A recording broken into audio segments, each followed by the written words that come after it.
Well, to tell you the truth, I started out here in Texas. I think the first shows that I worked was down here, man, around Houston. Elvis Presley wasn't just a music legend, he was a man of mystery. The king may have left the building, but his private jet held on to secrets the world was never supposed to see. When the FBI finally investigated, the findings stunned everyone. Behind the velvet seats and gold-plated details of Elvis Presley's luxury jet lay clues that shook even federal investigators. Join us as we unravel the chilling discoveries inside Elvis Presley's private jet that even the FBI couldn't ignore. More than just a plane, Elvis Presley, known as the King of Rock and Roll, is acknowledged as the top-selling solo artist ever. With a staggering 1 billion records sold globally, it's clear that Elvis Presley is among the most famous faces and voices in the history of music. Like many global icons, Presley loved to travel in luxury, which included flying in his own collection of private jets. In 1975, Elvis Presley bought his first personal aircraft. It was a Convair 880 that had served Delta Airlines for 15 years as a passenger plane. He spent $250,000 on it back then. However, this wasn't his initial option. As per the Australian Elvis fan club, he had earlier put down a $75,000 deposit on a Boeing 707, but that deal didn't go through. He intended to purchase the plane from Robert Vesco, a financier who was accused of stealing millions and had escaped to South America. Given the issues that would arise from continuing with that purchase, the idea of a clean, well-kept Convair 800 became much more appealing. He named it the Lisa Marie after his little girl, although its official call sign was Hound Dog 1. But Elvis clearly wanted to make it his own. The aircraft underwent extensive renovations, transforming it from a passenger jet into a luxurious flying mansion fit for a rock star. According to the official Graceland website, in addition to the purchase price, Presley spent another $800,000 to customize the jet to his precise specifications. This wasn't just any ordinary renovation that Presley envisioned. He requested a conference room, a private bedroom, top-notch audio-visual systems, and the finest finishes on everything. It's said that he was very involved in the refurbishment of the Lisa Marie, choosing fabrics, finishes, and colors, and frequently visiting the hangar at Meacham Field in Fort Worth to monitor the progress. Although the Convair was bought in April 1975, the renovations were expected to take at least 6 months to finish. In August of that same year, Elvis rented a Fairchild F-27, but only for a short period. Spotting a great chance, he purchased an Aerojet Commander on August 15, but it wasn't meant for flying.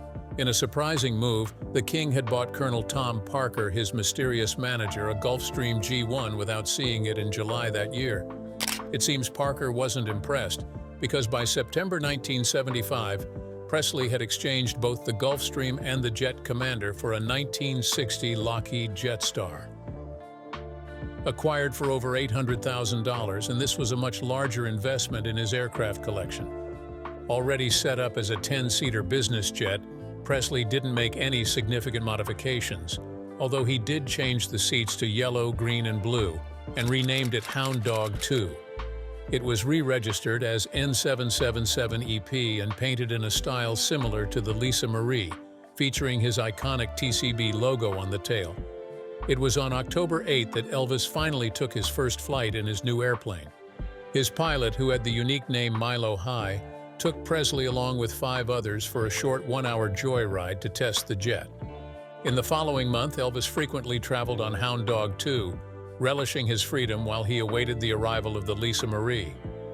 After 6 months of preparation, the Lisa Marie was ready to take off. Registered as N880EP, she landed in Memphis on November 10, 1975, where she would receive her final adjustments before being used for touring. While the Convair used to transport 96 passengers for Delta, it would now accommodate just 28, but with much more comfort than before. Elvis utilized the jet for tours across the U.S., requiring a crew of 4, a pilot, co-pilot, flight engineer, and flight attendant. Additionally, the jet consumed 1,700 gallons of fuel every hour, and 2,200 gallons were necessary for takeoff. All of this resulted in an annual operating cost of $404,000 for the Convair, which is equivalent to $2.1 million when adjusted for inflation.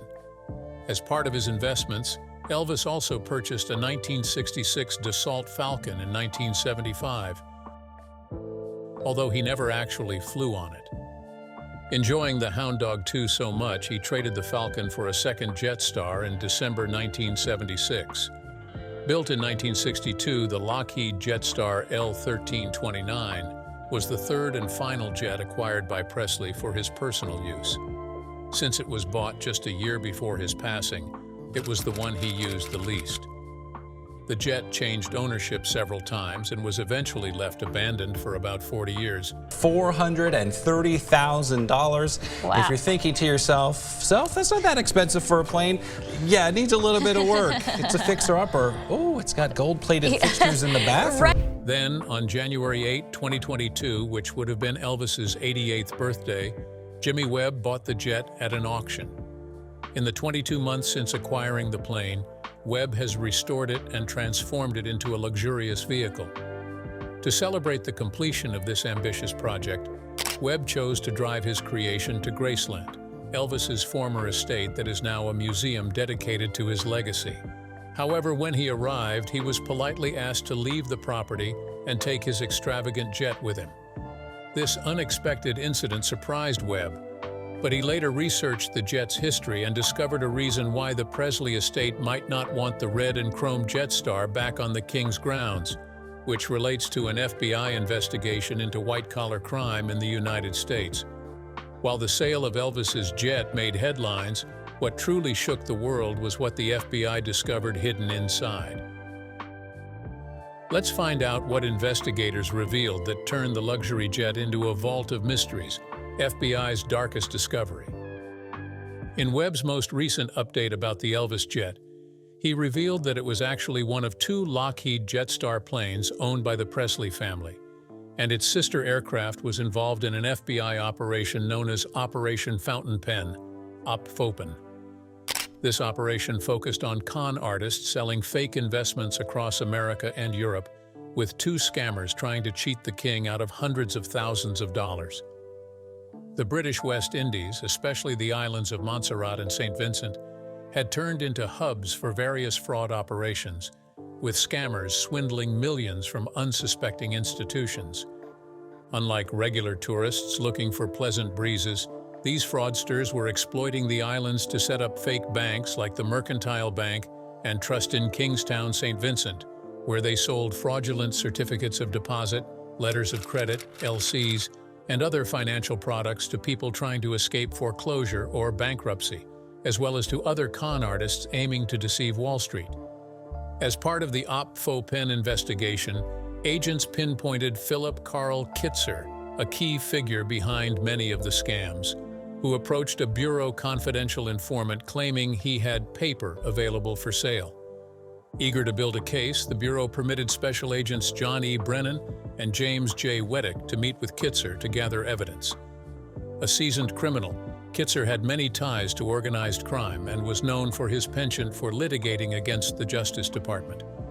Consequently, the Bureau allowed Brennan and Weddick to travel with Kitzer both within the United States and abroad to construct a case against him and pursue additional cases against a select group of con artists known as the Fraternity, who were responsible for defrauding numerous individuals and institutions globally.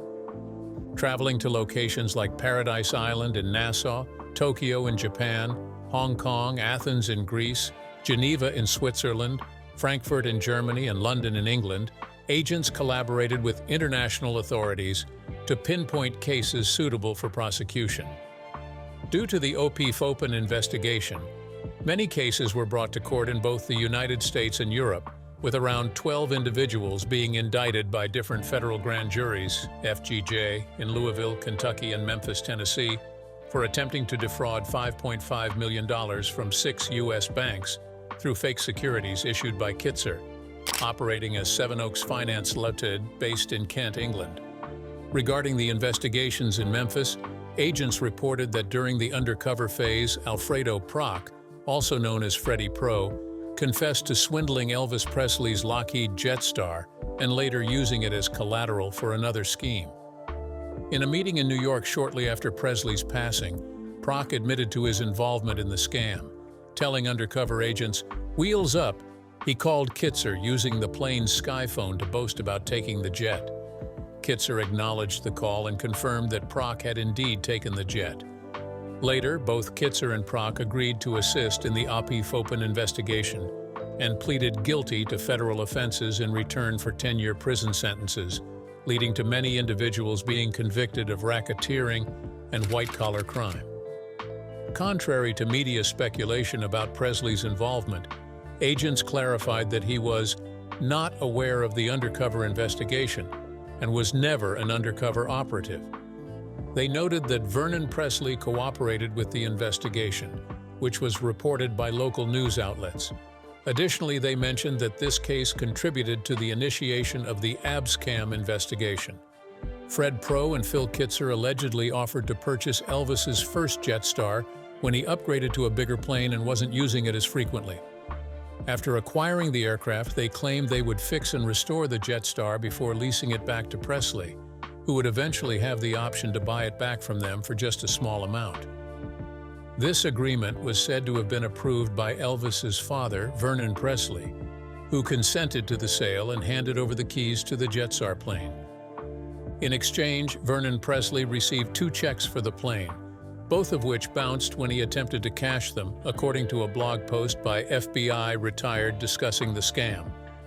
Agents revealed that during the undercover investigation, Alfredo Prock, also known as Freddie Pro, confessed to swindling Elvis Presley's Lockheed Jetstar and later using it as collateral for another scheme.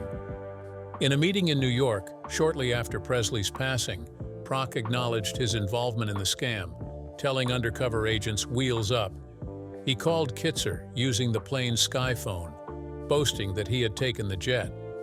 Kitzer confirmed the call, stating that Prock had indeed taken the jet. After acquiring the plane, Pro intended to dismantle it and sell the parts instead of repairing it and returning it to Elvis. However, the singer became suspicious when newspapers reported on shady dealings involving Pro and Kitzer, prompting Vernon Presley to demand the return of the aircraft, as explained by Webb. Despite these demands, Pro continued to deceive the Presley family for months, insisting that money was on the way and that he was definitely planning to pay the family for the plane. Consequently, the sister plane remained with Pro, and the Presley family eventually purchased a second Jetstar aircraft to keep them afloat until its return, as speculated by Webb. The total fraud was estimated to be around $350,000, but various schemes carried out by Pro and his associates were valued at $25 billion, highlighting the extent of these con artists in the aviation industry. Once the authorities closed in on Pro and Kitzer and they were arrested, the first jet was returned to the Presley family and the red Jetstar was sold off. Perhaps it was a reminder of the entire situation that makes it no longer welcome at Graceland. Beyond the secrets uncovered, the jet itself went through a dramatic transformation that stunned fans. Let's take a look into the remarkable transformation that turned the King's jet into a story of its own. A stunning transformation over time. When Webb got the jet, it had been sitting forgotten in New Mexico for over 30 years, missing its engines and cockpit controls. After purchasing the jet for about $260,000, Webb started to explore what it would take to make the plane fly again, but he discovered that many of the necessary parts were no longer being manufactured. Therefore, getting it airworthy turned out to be a challenging, if not impossible, endeavor. Instead of fixing the plane for exciting flying adventures, Webb opted for a different route and transformed it into a stunning camper. Be taken apart so it could be brought here from the desert in New Mexico. Jimmy Webb spent about $250,000 to buy it at auction. Now he wants to fix it up and take it. The first step in this new plan was to cut off the tail of the old jet and take off its wings so he could transport the fuselage to his workshop. Since then, he has been documenting the entire build process. Once the fuselage was safely protected from the weather, Webb placed it on an old motorhome chassis, allowing the new plane and RV to move under its own power again. The next phase involved working on the inside, where Webb and his team completely stripped the aircraft's interior. They began at the front, fixing the decayed cockpit and swapping out all the aircraft controls for one suitable for a plane and RV. This means there's a steering wheel resembling a yoke from an aircraft cabin, and all the dials reflect the kind of gauges you'd find in a classic jet. It looks really cool. Further back, they have refreshed the interior that Elvis originally designed for his jet. The original TV that Elvis put in is still there, along with the red velvet upholstery that the king chose. Now, though, the entire area has been thoroughly cleaned of the dirt, dust, and grime that accumulated over decades in the desert. After months of unlikely changes, Jimmy Webb, the namesake star of the Jimmy's World YouTube channel, has combined Elvis's Jetstar with a 1999 Freightliner motorhome chassis. He affectionately calls it the Elvis Mobile. Jimmy buys neglected airplanes, often total wrecks that can't fly, and works to get them airborne again. When asked to explain what the Elvis Mobile is, Webb responded with his typical playful humor that people into airplanes might recognize it as Elvis Presley's private jet from 1976 that was left in Roswell, New Mexico, for 41 years until he purchased it. He spent the 18 months and all his savings turning this into a vehicle they can take on the road and share with everyone. Luckily, Webb has a background in automotive maintenance and engineering. However, in his statement, he stated jokingly that it was mostly redneck engineering and it was about as redneck as it gets. His whole life, he had always found broken things and fixed them. He did it with four-wheelers, dirt bikes, and cars, and then he had a restoration performance shop. Then about some years later, he got into aviation. He found an old broken airplane and started fixing it up. The engines of the Jetstar had already been taken out for display at a museum in Tennessee, and other problems stopped it from flying again. Webb explained that the EPA noise violation issue with the jet engines had compliance problems, and there was no availability of parts. There were just so many reasons why the jet will never fly again. Webb stated that he was still figuring out if that was the best or worst financial choice. He was in about $350,000. For a private jet, he guessed it was pretty affordable, and it was much cheaper to maintain than a regular private jet, and has better fuel efficiency and 0.5 miles per gallon on the way up to AirVenture, and can cruise at around 65 miles per hour. It was a bit slower than a jet, but way cheaper to run. Initially, Webb planned to turn the jet into an Airbnb, but then he changed his mind. He said because the interior was still in perfect condition, like a time capsule, they had only vacuumed it and cleaned the wood, and that was all. Everything else was just as it was at least 41 years ago. Even when they did the interior, it had red velvet with gold accents. It was absolutely epic and fantastic. He further explained that that was the main reason he bought it. And when they connected a power ground unit to it, they had no idea how long it had been since it had power. Probably 30 or 35 years, everything turned on. The TV, the VCR, the microwave at the back, all the lights, they still all worked, and it blew his mind. The trip from Florida to AirVenture faced some bumps along the way. Webb explained that people really had to get used to how they see things and where they are in the lane. Once they get the hang of it, it won't be too bad. The most challenging part, the scariest part of the whole experience, was all the other drivers. They would speed up, then suddenly hit the brakes, pull out their phones, and their cars would be swerving as they tried to record everything. Meanwhile, he was just trying to keep a safe distance, but then they cut in front of him and slowed down. So he had to maneuver around them, and it felt like a never-ending traffic jam. Webb was uncertain about how the attendees at AirVenture would respond. He said the response had been amazing. He was a bit anxious because fans of Elvis and aviation usually gave him one or two reactions. Either they think he was the worst for ruining a piece of national history, or they think it was incredible and loved it because he was preserving and revitalizing something special. The Jimmy's World Elvis Mobile showcases the original plush red upholstery and wood paneling, which have surprisingly held up well after years in the desert. When Webb bought the Jetstar, it still had its wings. He remarked that the wings were how he was funding all of it. They couldn't use the wings.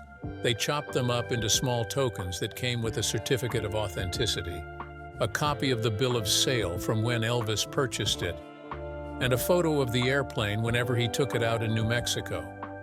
He sold those, and that was how he was trying to recoup his investment. They needed to sell about 1,000 of them, and so far they've sold over 500. The tokens were priced at $329 each to $529 if mounted with a bill of sale. So maybe Webb was smarter than he seems. His future plans for the jet seem a bit uncertain, even to him. He admitted that he didn't know exactly what the plan was. He would love for it to keep going around so that others could enjoy it, check it out and everything. What they were doing at AirVenture is offering tours of it. A $10 donation goes to Wings of Compassion, a nonprofit for military veterans. So visitors can go in, and it helps fund Wings of Compassion and takes care of wear and tear on things as they get used and damaged. For him, they were just selling t-shirts and meeting everyone.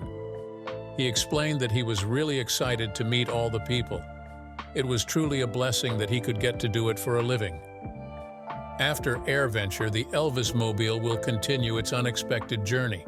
Webb said they were trying to get it to SEMA in Las Vegas. The big car show was down there, maybe to some RV conventions or something like that. They were not sure. Beyond its makeover, the story wouldn't be complete without diving into the Jetstar model that defined luxury in Elvis's era. Let's take a look into the history of the Jetstar Lockheed and why it was the ultimate symbol of prestige in Elvis's time. The Jetstar by Lockheed, fit for the king. The king of rock and roll had several private jets, and 2 of them are currently on display at Graceland. This particular jet is one of 202 Jetstar airplanes made by Lockheed. If you don't know, Lockheed Martin is a major global security and aerospace company. The Jetstar model was a popular choice among many celebrities, including the Shah of Iran and President Richard Nixon. It even appeared in the James Bond film Goldfinger as the villain's private jet. The Jetstar took its first flight in September 1947 and was launched 4 years later as a highly capable aircraft, achieving success in both civilian and military sectors.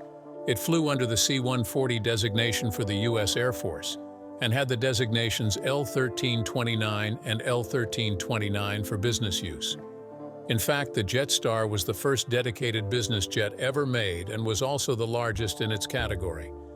Production lasted for 2 decades, ending in 1980, but it is still in use today, favored by the Mexican Air Force and the Islamic Republic of Iran Air Force. The aircraft was equipped with 4 engines located in 2 pods at the back of the fuselage.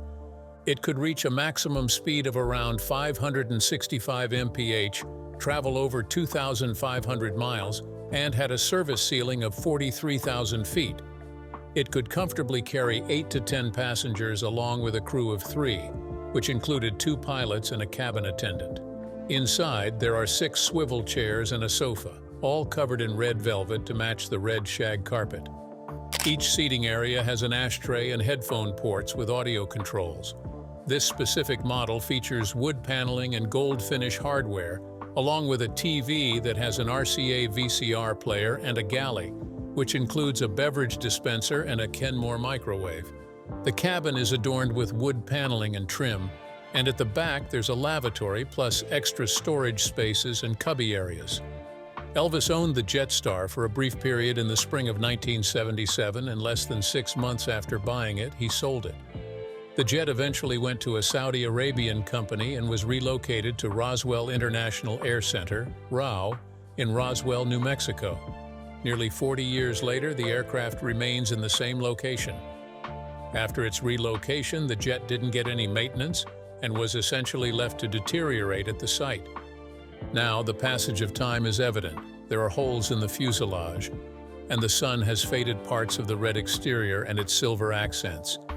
Additionally, the P&W engines have been taken out, along with many cockpit components. Restoring its appearance to what it once was will definitely require a lot of effort, both for the outside and inside. The consignor of this aircraft was Jim Gagliardi from Madera, California.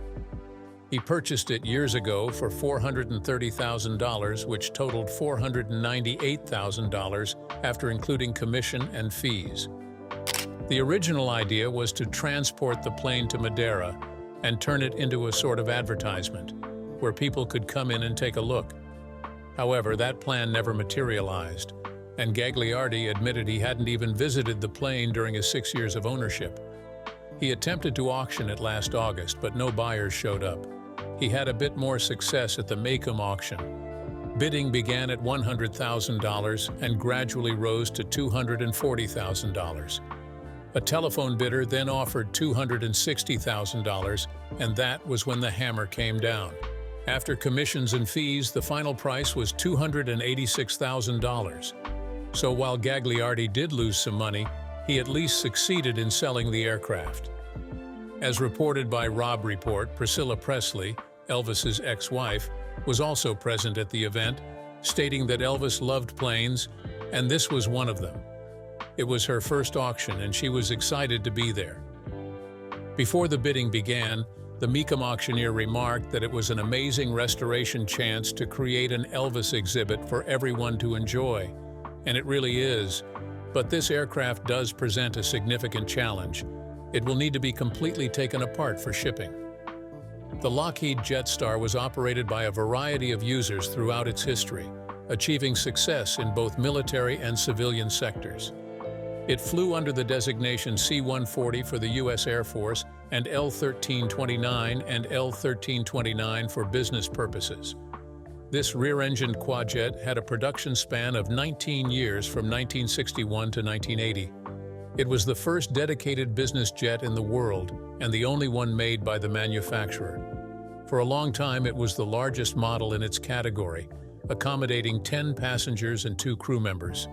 The first prototype had a unique purpose, as it was used to transport Lockheed's Vice President of Advanced Development Projects, Kelly Johnson.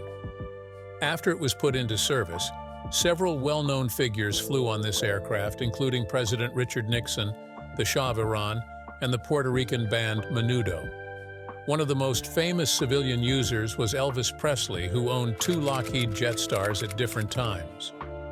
The 1962 Jetstar L-1329 was the third plane in his personal collection, which he shared with his father. This aircraft boasted a velvet interior, a music system, and its own bathroom. Another Jetstar, known as Hound Dog II, was purchased for about $900,000, around 4.3 million years later, while Elvis waited for renovations on another jet, Lisa Marie, to be finished. Besides transporting major celebrities, the Lockheed VC-140B Jetstar was also used by the U.S. Air Force to fly the president and other officials. The aircraft was designed and built in record time, and the military appreciated its easy maintenance and versatility. Lockheed emphasized that this aircraft was the Air Force's solution to an urgent need for a jet utility trainer transport. Air Force magazine pointed out that various departments could take advantage of the aircraft's features as follows. For SAC, the Strategic Air Command relies on high speeds to quickly transport high-priority cargo from its headquarters to its retaliation bases. The new Lockheed Jetstar can deliver essential parts for bombers and navigation instruments to SAC bases at jet speed, but at a significantly lower cost than larger jets. For ATC, the Jetstar meets a specific requirement of the Air Training Command for a top-off Navigator Bombardier Trainer aircraft that closely matches the speed of jet bombers in active service. With a cruising speed exceeding 450 knots at altitudes up to 45,000 feet, the Jetstar bridges the existing speed and altitude gaps between trainer and tactical aircraft currently in operation. The aircraft has made many appearances in popular culture over the years. Featuring its distinctive rear-mounted 4 engines, the Jetstar was showcased in the James Bond film Goldfinger, where it served as the private jet of the title character. In the same film, a C-140 transported Bond to Washington, D.C. to meet the president. You see here is a Lockheed Jetstar, one of the last of its kind. It will now be on display at Cobb County's Aviation History and Technology Center. Good Day's Buck Lanford is at the Box 5. Lockheed created several variants of the Jetstar, including the Jetstar II, which came with updated external fuel tanks, and the 731, which also had redesigned external tanks. In total, 202 Jetstar units were manufactured, and the aircraft is still operational today. The Islamic Republic of Iran Air Force and the Mexican Air Force are notable users of the rear-engined quadjet. Overall, the aircraft has established a significant legacy in the aviation world. If you enjoyed this video, like and subscribe, and also click the next video shown on your screen.